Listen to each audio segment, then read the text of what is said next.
हाय guys, अस्सलाम वालेकुम। After a long time back to the YouTube channel. आप सोच रहे होंगे कि काफ़ी टाइम से जो है व्लॉग नहीं आया था।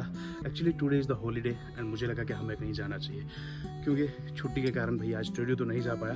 बट जो विंटर था वो काफ़ी बोरिंग जा रहा है, क्योंकि it's not snowing outside, it's quite dry, यानी कि थोड़ी देर बारिश होती है उसके बाद फिर रुक जाती है, थोड़ी देर बारिश होती है उसके बाद फिर रुक जाती है। तो मुझे लगा कि हमें कहीं ना कहीं जाना चाहिए। सो घर से छुपते छुपाते निकाल के हमने किसी तरह मैनेज किया और मुझे लगा कि एक नियर बाई साइड पे जाते हैं। वैसे हम जा कहाँ रहे हैं ये अभी रिवील नहीं करूँगा, क्योंकि जहाँ हम जा रहे हैं होप्स हो कि वहाँ स्नो होनी चाहिए। वैसे स्नो तो होगी and it is quite beautiful near by side. So घर से कैसे भी करके पहले गेट से बाहर निकलना है, क्योंकि भाई घर वाले आज बिल्कुल भी अलो नहीं कर रहे कि आप कहीं कैंपिंग पे जाएँ। सो एनी हाउ कैसे भी करके एस्केप करना है और उसके बाद बाकी का व्यू जो है वो मैं आपको दिखाऊंगा सीधा गाड़ी में। सो बस जैसे तैसे करके गाड़ी जो है हमारे बाकी मेंबर्स ने घर से थोड़ी सी दूर ले जाके पार्क की थी, क्योंकि भैया घर में प्रेडिक्शंस को बड़ा स्ट्रिक्टली फॉलो करते हैं कि स्नोफॉल की प्रेडिक्शन है, आउटसाइड नहीं जाना है। अनदर थिंग पैरेंट कंसर्न होना भी चाहिए।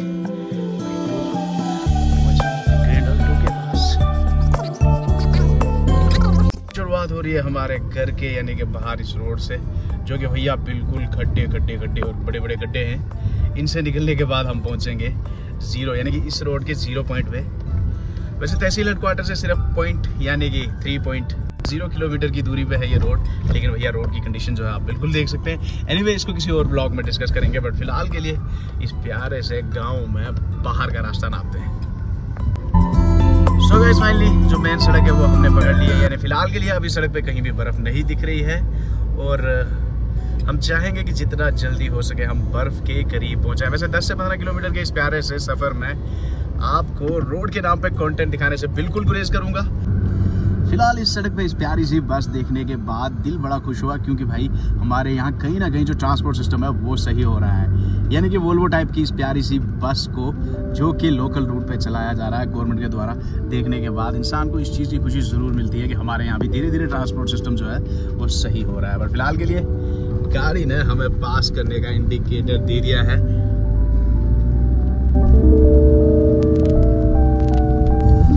रोड पे थोड़ी थोड़ी जो बर्फ है वो दिखनी शुरू हो गई है, यानी कि इर्द गिर्द।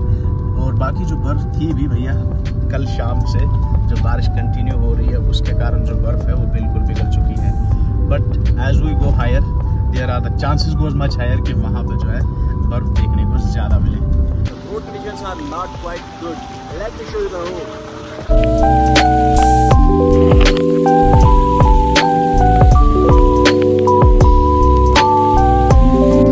सो फाइनली गाइज हम लोग पहुंच चुके हैं बर्फ़ वाली सड़क पे, यानी कि जिस चीज़ का हमें काफ़ी देर से इंतज़ार था वहां हम लोग पहुंच ही गए। वैसे आप लोग जगह से भी पहचान गए होंगे, यानी कि जो लोग यहां आते रहते हैं या फिर मेरे व्लॉग्स को देखा होगा कि भाई कौन सी जगह पे हैं हम लोग। फ़िलहाल अगर हम बात करेंगे तो हम यानी कि 1800 फीट की ऊँचाई पर हैं।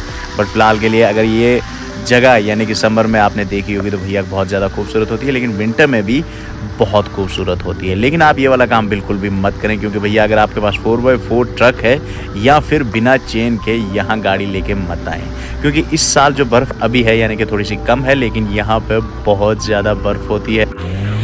वैसे गाइस यहाँ आते ही एक और जो हमें यहाँ मतलब देखने को मिल गया वो था कि यहाँ पे फिर से बर्फ़ जो है शुरू हो चुकी है। वैसे बर्फ़ भी नहीं कहेंगे, बारिश भी नहीं कहेंगे, बट बीच का जो चीज़ है यानी कि वो शुरू हो गया। बट कहीं ना कहीं गाड़ी ने भी धोखा देना शुरू कर दिया और भैया धक्के लगाने वाला काम जो है ना वो शुरू हो चुका है। बस थोड़ी देर चलते हैं, उसके बाद में धक्के लगाते हैं और फिर से भाई गाड़ी जो है ना जवाब दे देती है। यानी कि फ़िलहाल धक्का मुक्की वाला जो काम है ना वो शुरू हो चुका है। बल जैसे तैसे करके भैया इन दो लोगों ने यहाँ तक गाड़ी पहुँचाई और यहाँ आगे मैंने डिसाइड किया कि इससे आगे गाड़ी ले जाना बिल्कुल भी सेफ नहीं रहेगा। तो फाइनली यहाँ पे गाड़ी को मोड़ करके हमने गाड़ी को पार्क कर दिया और डिसाइड किया कि यहाँ से आगे पैदल ही जाएंगे।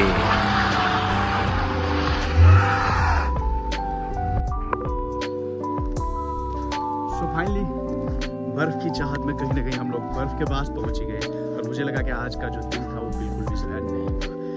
वैसे उतनी ज़्यादा बर्फ़ भी नहीं है, बट जितनी एक भी है भाई काफ़ी स्लिपरी बर्फ़ है और गाड़ी जो है हमारी इस मोड़ से ऊपर आ नहीं पाई। बिल्कुल पीछे इस धुंध के कारण हमने डिसाइड किया कि ज़्यादा आगे नहीं जाएंगे। इस पेड़ यानी कि इसके नीचे भाई बैठ के कॉफ़ी बनाएंगे, उसे एंजॉय करेंगे और फिर यहाँ से चलता बनेंगे।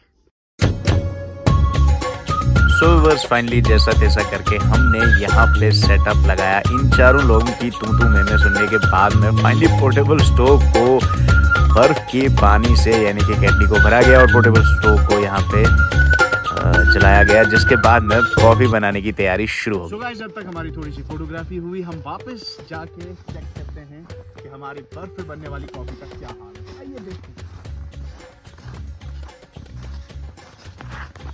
तो पानी जो है बिल्कुल रेडी हो चुका है। अब टाइम आ चुका है कि इसमें काफ़ी चीनी यानी कि जितने भी इंग्रेडिएंट्स हैं वो मिक्स किए जाएं और भैया बर्फ में बनने वाली कॉफ़ी बनाई जाए। बस तब तक हमने यहाँ रखा था ये मादा फल जो हमारी कॉफ़ी की रखवाली कर रहा था।